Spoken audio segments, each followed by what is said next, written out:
નમસ્કાર. ચાલો આજે આપણે વાત કરીએ ભારતના બંધારણની.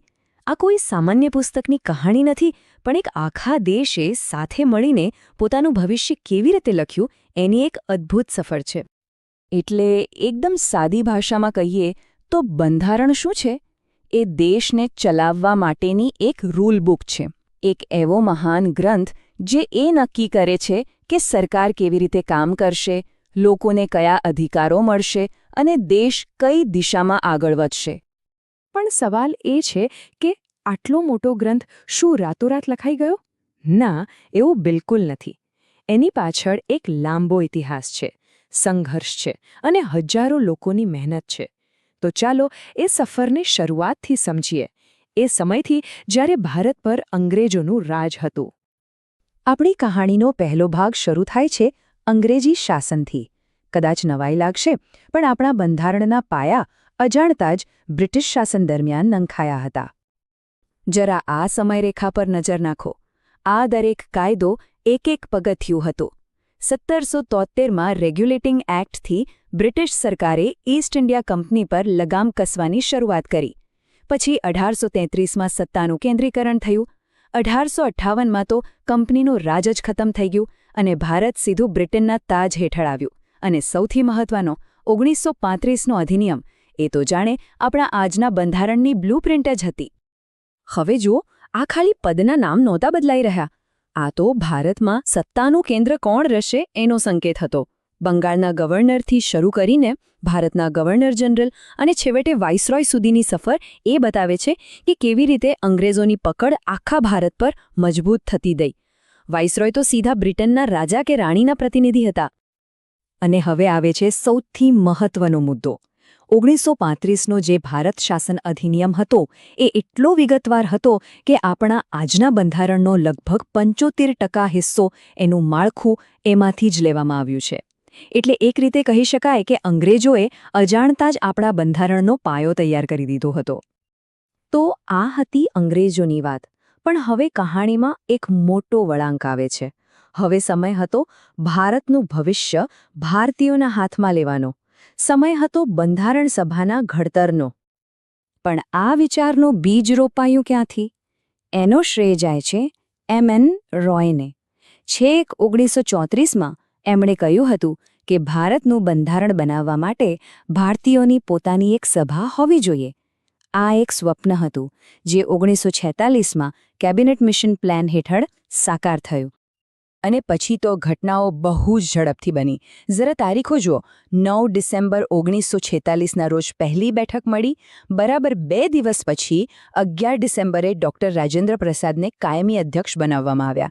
અને એના 2 દિવસ પછી 13 ડિસેમ્બરે પંડિત નહેરુએ ઉદ્દેશ્ય પ્રસ્તાવ રજૂ કર્યો, જેણે આપણા બંધારણનો આત્મા, એની ફિલોસોફી નક્કી કરી. અને હવે શરૂ થાય છે અસલી કામ. દુનિયાનું સૌથી મોટું લેખિત બંધારણ બનાવવાનું ભગીરથ કાર્ય. આ એક એવા ગ્રંથના જન્મની વાર્તા છે જે આજે પણ કરોડો લોકો માટે માર્ગદર્શક છે. આ ભગીરથ કામની સૌથી મોટી જવાબદારી હતી ખરડા સમિતિના માથે. અને એના સૂત્રધાર હતા ડૉક્ટર બાબાસાહેબ આંબેડકર. એમને ભારતીય બંધારણના મુખ્ય શિલ્પકાર કહેવાના આવે છે.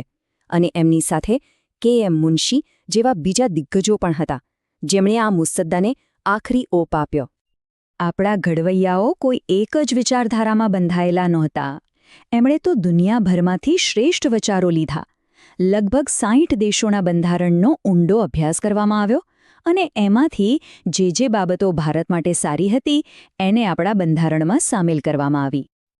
2 વર્ષ, 11 મહિના અને 18 દિવસ. આ સમયગાળો જ બતાવે છે કે કેટલું ઊંડાણપૂર્વકનું કામ થયું હશે. એક કલમ પર લાંબી ચર્ચાઓ થઈ, વાદ-વિવાદ થયા અને પછી જ જઈને આ દસ્તાવેજ તૈયાર થયો. શરૂઆતમાં બંધારણ સભામાં 389 સભ્ય હતા, પણ પછી આ સંખ્યા ઘટીને 299 થઈ ગઈ. આ આંકડાનો ઘટાડો એ ભારતના ઇતિહાસની એક દુઃખદ વાસ્તવિકતા દર્શાવે છે. દેશના ભાગલા પછી જે વિસ્તારો પાકિસ્તાનમાં ગયા ત્યાંના પ્રતિનિધિઓ સભાના સભ્ય રહ્યા નહીં. ચાલો હવે આપણે આ સફરના છેલ્લા અને સૌથી ગૌરવપૂર્ણ તબક્કામાં પ્રવેશ કરીએ. બંધારણ તૈયાર તો થઈ ગયું, પણ એનો વારસો કેવી રીતે અમર બન્યો એ જોઈએ. અહીં 2 તારીખો ખૂબ જ મહત્વની છે અને બંને વચ્ચેનો ફરક સમજવો જરૂરી છે. 26 નવેમ્બર 1949ના રોજ આપણું બંધારણ બનીને તૈયાર થઈ ગયો અને એને અપનાવવામાં આવ્યું. પણ એને લાગુ કરવા માટે 2 મહિનાની રાહ જોવામાં આવી. કેમ? કારણ કે 26 જાન્યુઆરી 1930ના દિવસે કોંગ્રેસે પૂર્ણ સ્વરાજનો સંકલ્પ કર્યો હતો. એ ઐતિહાસિક દિવસને યાદગાર બનાવવા માટે 26 જાન્યુઆરી 1950ના રોજ બંધારણ લાગુ કરાયું અને ભારત એક પ્રજાસત્તાક રાષ્ટ્ર બન્યો. હવે કેટલીક એવી વાતો જે કદાચ બહુ જ ઓછા લોકો જાણતા હશે. આપણું મૂળ બંધારણ ટાઈપ થયેલું નથી. એને પ્રેમ બિહારી નારાયણ રાયજાદાએ પોતાના હાથથી સુંદર ઇટાલિક અક્ષરોમાં લખ્યું છે. બીજું, બંધારણ સભાનું સત્તાવાર પ્રતીક હતું હાથી, જે તાકાત અને સ્થિરતાનું પ્રતીક છે. અને મૂળ બંધારણમાં 395 કલમો અને 8 પરિશિષ્ટો હતા. તો આટલી લાંબી સફર પછી, આટલી મહેનત પછી આજે આ બંધારણ આપણા માટે શું છે? એ માત્ર કાયદાઓનો સંગ્રહ નથી. એક વચન છે, સમાનતાનો, ન્યાયનો અને સ્વતંત્રતાનો.